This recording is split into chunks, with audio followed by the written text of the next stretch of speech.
फातिमा की रानी माँ, प्रभु यीशु की माँ, आसरा तू ही है माँ।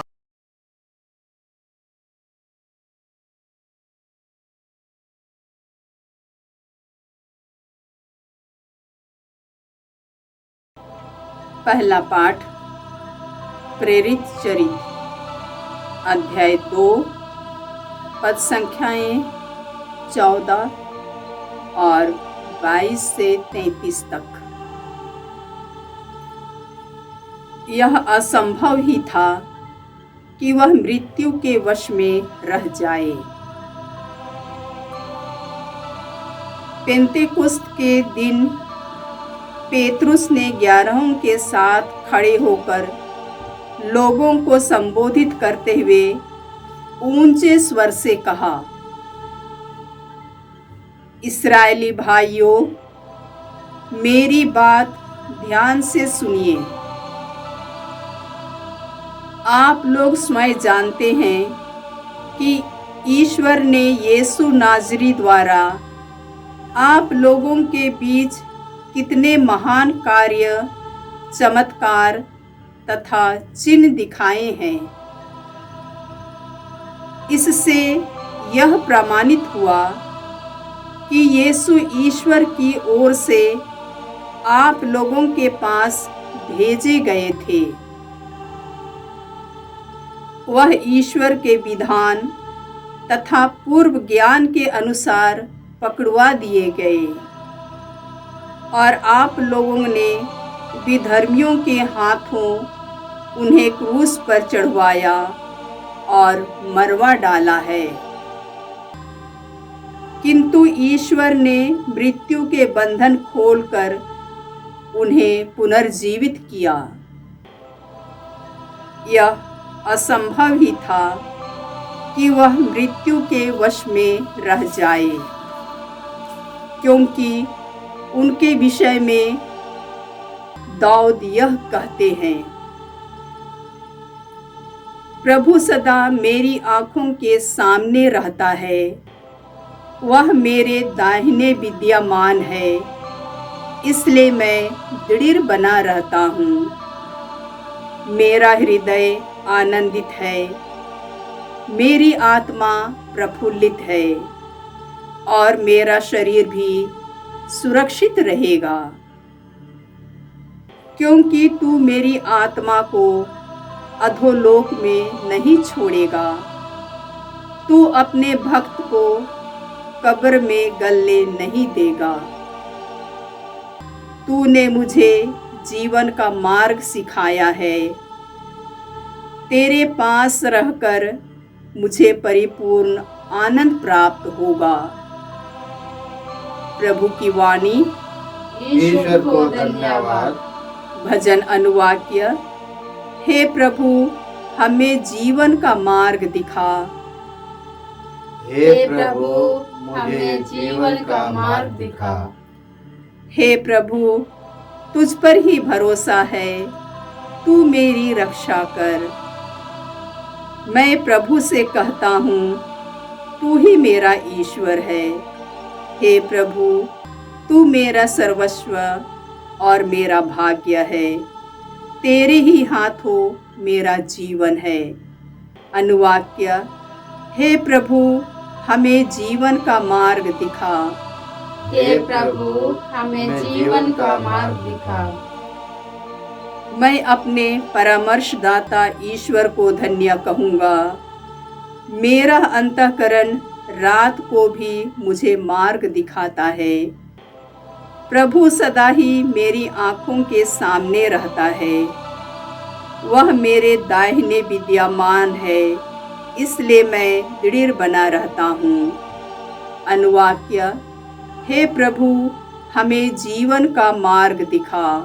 हे प्रभु, हमें जीवन का मार्ग दिखा। मेरा हृदय आनंदित है और मेरी आत्मा प्रफुल्लित है और मेरा शरीर भी सुरक्षित रहेगा, क्योंकि तू मेरी आत्मा को अधोलोक में नहीं छोड़ेगा। तू अपने भक्त को कब्र में गलने नहीं देगा। अनुवाक्य, हे प्रभु हमें जीवन का मार्ग दिखा। हे प्रभु हमें जीवन का मार्ग दिखा। तू मुझे जीवन का मार्ग दिखाएगा। तेरे पास रहकर परिपूर्ण आनंद प्राप्त होता है। तेरे दाहिने सदा के लिए सुख शांति है। अनुवाक्य, हे प्रभु हमें जीवन का मार्ग दिखा। हे प्रभु हमें जीवन का मार्ग दिखा। दूसरा पाठ संत पेत्रुस का पहला पत्र, अध्याय 1, पद संख्याएं 17 से 21 तक। यदि आप उसे पिता कहकर पुकारते हैं, जो पक्षपात किए बिना प्रत्येक मनुष्य का उसके कर्मों के अनुसार न्याय करता है, तो जब तक आप यहाँ परदेश में रहते हैं तब तक उस पर श्रद्धा रखते हुए जीवन बिताएं। आप लोग जानते हैं कि आपके पुरखों से चली आई हुई निरर्थक जीवनचर्या से आपका उद्धार सोने चांदी जैसे नश्वर चीजों की कीमत पर नहीं हुआ है, बल्कि एक निर्दोष तथा निष्कलंक मेमने अर्थात मसीह के मूल्यवान रक्त की कीमत पर। वह संसार की सृष्टि से पहले तो नियुक्त किए गए थे, किंतु समय के अंत में आपके हेतु प्रकट हुए। उन्हीं के द्वारा आप लोग अब ईश्वर में विश्वास करते हैं। ईश्वर ने उन्हें मृतकों में से इसलिए जिलाया और महिमान्वित किया है कि ईश्वर में आपका विश्वास, ईश्वर पर आपका भरोसा भी हो। प्रभु की वाणी। ईश्वर को धन्यवाद। जय घोष। alleluia, alleluia। हे प्रभु यीशु, हमारे लिए धर्म ग्रंथ की व्याख्या कीजिए, हमारे हृदय उद्दीप्त कर दीजिए।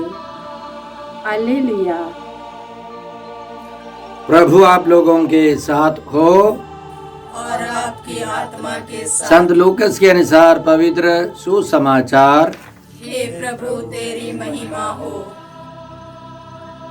अध्याय 24, पद संख्याएं 13 से 35 तक। यीशु के 2 शिष्य इन सब घटनाओं पर बातें करते हुए एम्माउस नामक गांव जा रहे थे। वह यरूशलेम से कोई 4 कोस दूर है। वे आपस में बातचीत और विचार विमर्श कर ही रहे थे कि यीशु स्वयं आकर उनके साथ चलने लगे, परंतु शिष्यों की आंखें उन्हें पहचानने में असमर्थ रहीं। यीशु ने उनसे कहा, आप लोग राह चलते किस विषय पर बातचीत कर रहे हैं? वे रुक गए। उनके मुख मलिन थे। उनमें से एक क्लोपस ने उत्तर दिया, यरूशलेम में रहने वालों में से आप ही एक ऐसे हैं जो यह नहीं जानते कि इन दिनों वहाँ क्या क्या हुआ है। यीशु ने उनसे कहा, क्या हुआ है? उन्होंने उत्तर दिया, बात यीशु नाजरी की है। वह ईश्वर और समस्त जनता की दृष्टि में कर्म और वचन के शक्तिशाली नबी थे।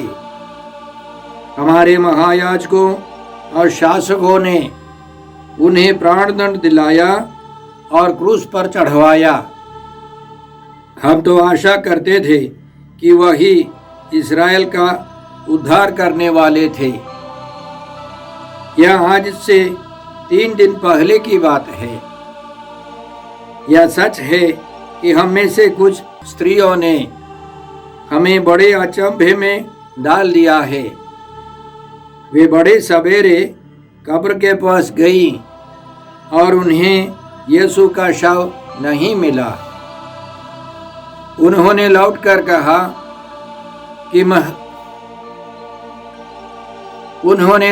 कहा कि हमें स्वर्गदूत दिखाई दिए जिन्होंने यह बताया कि यीशु जीवित हैं। इस पर हमारे कुछ साथी कब्र के पास गए और उन्होंने सब कुछ वैसा ही पाया जैसा स्त्रियों ने कहा था, परंतु उन्होंने यीशु को नहीं देखा। तब यीशु ने उनसे कहा, निर्बुद्धियों, नबियों ने जो कुछ कहा है उस पर विश्वास करने में तुम कितने मंदमती हो। क्या यह आवश्यक नहीं था कि मसीह वह सब सह ले और इस प्रकार अपनी महिमा में प्रवेश करे? तब मूसा से लेकर अन्य सब नबियों का हवाला देते हुए जो कुछ धर्म ग्रंथ में अपने विषय में लिखा है, यह सब यीशु ने उन्हें समझाया। इतने में वे उस गांव के पास पहुंच गए जहां वे जा रहे थे। लग रहा था जैसे यीशु आगे बढ़ना चाहते हैं। शिष्यों ने यह कहकर उनसे आग्रह किया, हमारे साथ रह जाइए, सांझ हो रही है और अब दिन ढल चुका है। और वह उनके साथ रहने के लिए भीतर गए। यीशु ने उनके साथ भोजन पर बैठकर रोटी ली, आशीष की प्रार्थना पढ़ी और उसे तोड़कर उन्हें दे दिया। इस पर शिष्यों की आंखें खुल गई और उन्होंने यीशु को पहचान लिया, किंतु यीशु उनकी दृष्टि से ओझल हो गए। तब शिष्यों ने एक दूसरे से यह कहा, हमारा हृदय कितना उद्दीप्त हो रहा था जब वह रास्ते में हमसे बातें कर रहे थे और हमारे लिए धर्म ग्रंथ की व्याख्या कर रहे थे। वे उसी घड़ी उठकर यरूशलेम लौट गए। वहां उन्होंने 11 और उनके साथियों को एकत्र पाया जो यह कह रहे थे, प्रभु सचमुच जी उठे हैं और सीमोन को दिखाई दिए हैं। तब उन्होंने भी बताया कि रास्ते में क्या क्या हुआ और कैसे उन्होंने यीशु को रोटी तोड़ते समय पहचान लिया था। प्रभु का सुसमाचार। हे क्रिस्त तेरी जय यीशु। क्रिस्त में प्रिय भाई और बहनों, आज का पहला पाठ प्रेरित चरित्र अध्याय 2 से है। पवित्र आत्मा से भरकर पेंतुकोस्त पर्व के अवसर पर पेतरुस ने पवित्र आत्मा की प्रेरणा से वहां उपस्थित लोगों को समझाया कि ईश्वर की इच्छा और नियम के अनुसार प्रभु यीशु को दुख उठाना था, क्रूस पर मरना था और तीसरे दिन जी उठना था। यीशु को अपनी कब्र में नहीं करना था, उनको जी उठना अनिवार्य था, इसकी भविष्यवाणी हुई थी। और उसी तरह दूसरे पाठ में भी संत पेतरुस ने समझाया विश्वासियों को कि आपका उद्धार सोने चांदी से नहीं, नश्वर वस्तुओं से नहीं, प्रभु यीशु के पावन लहू से, पवित्र लहू से उनका उद्धार हुआ है। प्रभु यीशु ने अपने रक्त बहाकर हमको खरीद लिया है।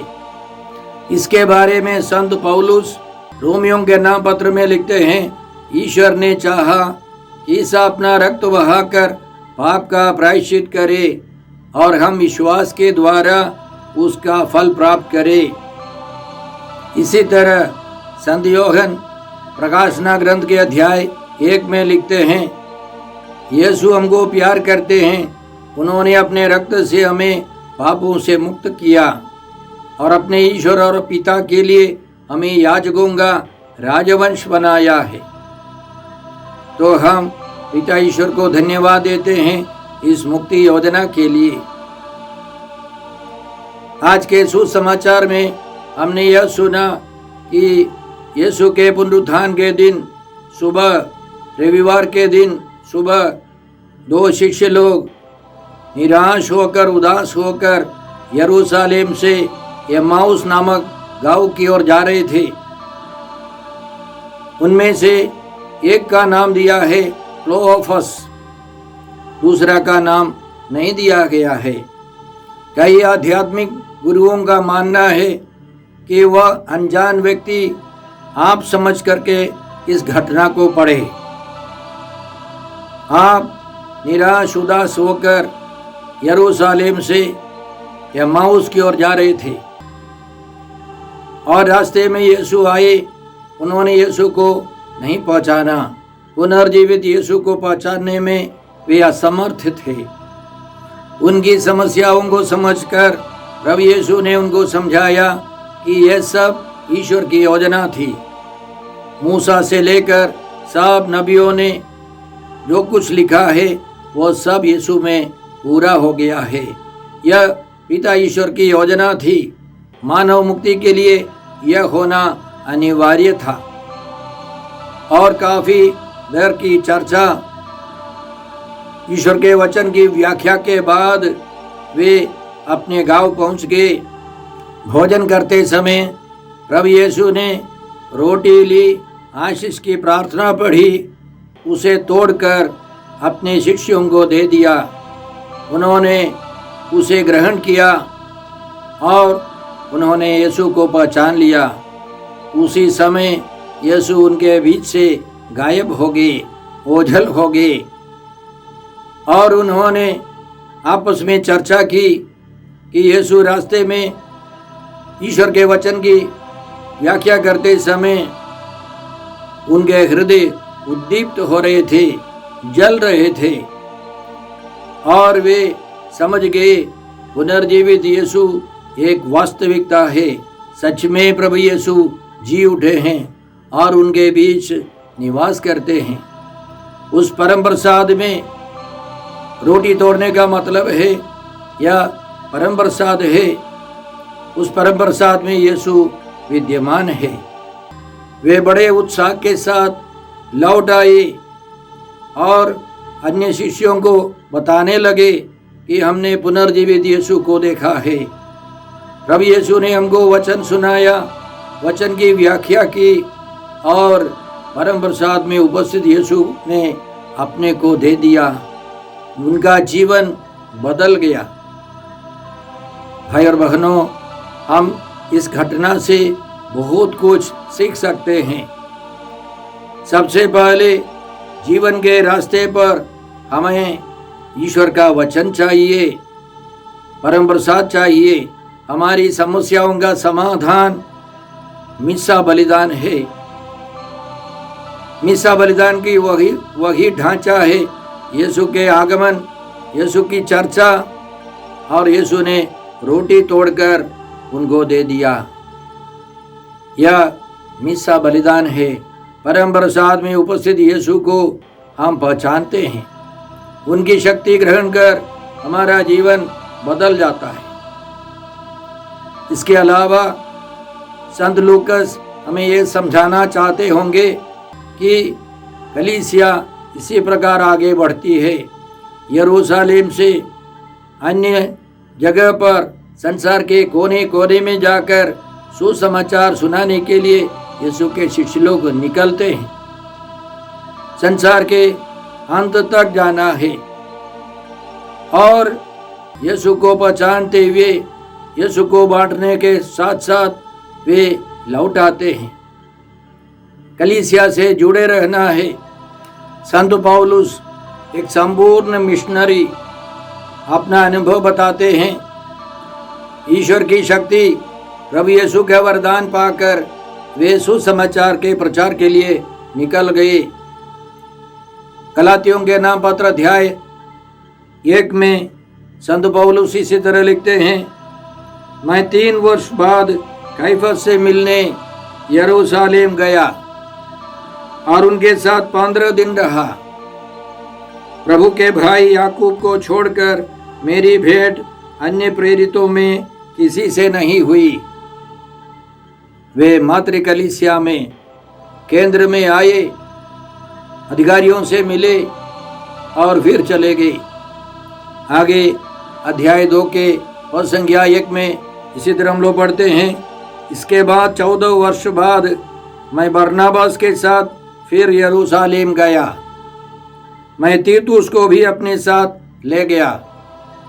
ईश्वर ने मुझ पर प्रकट किया था कि मुझे जाना चाहिए। संत पौलुस को यरूशलेम जाना चाहिए। भाई और बहनों, हम सब अपने अपने काम में व्यस्त है। हमें मातृ कलीसिया में लौट जाना है। कलीसिया के अन्य नेताओं से, सदस्यों से शक्ति पानी है। इसी तरह कलीसिया का विकास होता है। कोई कोई प्रचार करते करते यीशु से बड़े हो जाते हैं। संत यूहन्ना लिखते हैं, ऐसे लोगों में ईश्वर नहीं है। यरूशलेम से एम्माउस की ओर जाने वाले शिष्य लोग हमको समझाते हैं कि गहरा अनुभव मिलने पर भी हमको मातृ कलीसिया से जुड़े रहना है। कलीसिया के नियमों के अधीन रहना है। उस समुदाय में ईश्वर की योजना और गहराई से प्रकट होती है। इसके अलावा वे 2 शिष्य लोग हमको यही सिखाते हैं, जीवन के संघर्ष में, समस्याओं में हमारा उत्तर, हमारा समाधान निस्सा बलिदान है, आराधना है। प्रभु के वचनों को पढ़कर, सुनकर, संस्कारों में विश्वास कर, संस्कारों में योग्य रीति से भाग लेना है। तब प्रभु हमारी समस्याओं का समाधान करेंगे, क्योंकि वे हमसे कहते हैं, याद रखो मैं संसार के अंत तक सदा तुम्हारे साथ हूँ।